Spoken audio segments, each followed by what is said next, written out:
NEET paper leak और exam transparency को लेकर देश भर में प्रोटेस्ट चल रहे हैं। इसी बीच प्राइम मिनिस्टर नरेंद्र मोदी ने पेपर लीक केसेस के लिए फास्ट ट्रैक कोर्ट्स बनाने का अनाउंसमेंट किया है। लेकिन सवाल ये है, फास्ट ट्रैक कोर्ट होता क्या है? क्या ये नॉर्मल कोर्ट से अलग होता है? और क्या इससे पेपर लीक जैसे केसेस का फैसला जल्दी हो जाएगा? चलिए सिंपल लैंग्वेज में समझते हैं।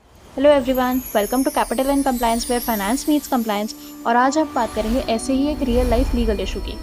सबसे पहले ये समझिए कि पेपर लीक सिर्फ एक एग्जाम का इशू नहीं होता। इससे लाखों स्टूडेंट्स की मेहनत, करियर और पूरे एग्जामिनेशन सिस्टम की क्रेडिबिलिटी पर सवाल उठ जाता है।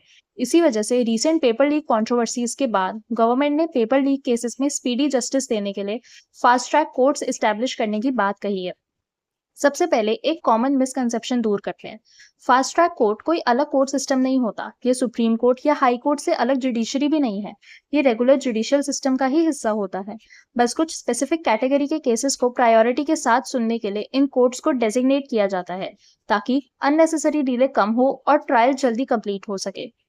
फास्ट ट्रैक कोर्ट का मतलब ये बिल्कुल नहीं कि बिना एविडेंस के जल्दी जजमेंट दे दिया जाएगा। इसका मतलब सिर्फ इतना है कि केस को प्रायोरिटी दी जाती है, अननेसेसरी तारीख और एडजर्नमेंट्स कम रखे जाते हैं, विटनेसेस के स्टेटमेंट्स जल्दी रिकॉर्ड किए जाते हैं, एविडेंस को प्रायोरिटी के साथ एग्जामिन किया जाता है और ट्रायल को अननेसेसरी डिले के बिना कंप्लीट करने की कोशिश की जाती है। फास्ट ट्रैक कोर्ट्स में कोई अलग कैटेगरी के जजेस नहीं होते। इनमें भी जुडिशरी के रेगुलर जुडिशियल ऑफिसर्स ही प्रिसाइडिंग ऑफिसर्स होते हैं, जिन्हें कंपीटेंट अथॉरिटी और हाई कोर्ट के एडमिनिस्ट्रेटिव कंट्रोल के अंडर डेजिग्नेट किया जाता है। अब सबसे इंपॉर्टेंट सवाल, पेपर लीक केसेस में फास्ट ट्रैक कोर्ट्स का क्या रोल होगा? अगर किसी कम्पिटिटिव एग्जाम का पेपर लीक होता है, तो इन्वेस्टिगेशन के बाद जब चार्जशीट कोर्ट में फाइल होगी, तब ऐसे केसेस को फास्ट ट्रैक कोर्ट में प्रायोरिटी मिल सकती है। इससे ट्रायल जल्दी शुरू हो सकता है, विटनेसेस के एग्जामिनेशन में डिले कम हो सकता है, एविडेंस जल्दी अप्रिशिएट किए जा सकते हैं और अगर ऑफेंस प्रूफ हो जाता है तो जजमेंट भी कंपैरेटिवली जल्दी आ सकता है। इसका ऑब्जेक्टिव सिर्फ पनिशमेंट देना नहीं, बल्कि स्टूडेंट्स का एग्जाम सिस्टम पर ट्रस्ट दोबारा एस्टैब्लिश करना भी है। क्या इससे हर पेपर लीक तुरंत सॉल्व हो जाएगा? नहीं, ये समझना बहुत जरूरी है। फास्ट ट्रैक कोर्ट सिर्फ ट्रायल को स्पीड अप करता है, लेकिन investigation, digital evidence collection, forensic examination और पुलिस इंक्वायरी प्रॉपर तरीके से ही होगी।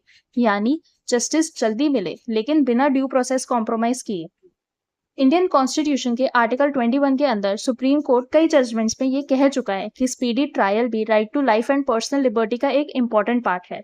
इसी प्रिंसिपल को ध्यान में रखते हुए गवर्नमेंट पेपर लीक जैसे सेंसिटिव केसेस में फास्ट ट्रैक कोर्ट्स के थ्रू स्पीडी जस्टिस देना चाहती है। सिंपल वर्ड्स में, फास्ट ट्रैक कोर्ट का मतलब शॉर्टकट जस्टिस नहीं होता। इसका मतलब होता है प्रायोरिटी जस्टिस, यानी वही लीगल प्रोसेस, वही एविडेंस, वही लॉ, लेकिन अननेसेसरी डिले के बिना। अब देखना होगा कि पेपर लीक केसेस में इस इनिशिएटिव का इम्प्लीमेंटेशन कितना इफेक्टिव होता है और क्या इससे स्टूडेंट्स का ट्रस्ट एग्जाम सिस्टम पर वापस आता है। आपको क्या लगता है, क्या fast track courts paper leak जैसे क्राइम्स को रोकने में इफेक्टिव साबित होगी? कमेंट करके अपना ओपिनियन जरूर बताएं। और ऐसे ही लेटेस्ट लीगल अपडेट्स को सिंपल लैंग्वेज में समझने के लिए चैनल को सब्सक्राइब करना ना भूलें। हम हर मंडे, वेंसडे और फ्राइडे शाम 6 बजे एक नई वीडियो लेकर आते हैं। तब तक के लिए stay informed, know your rights and thank you.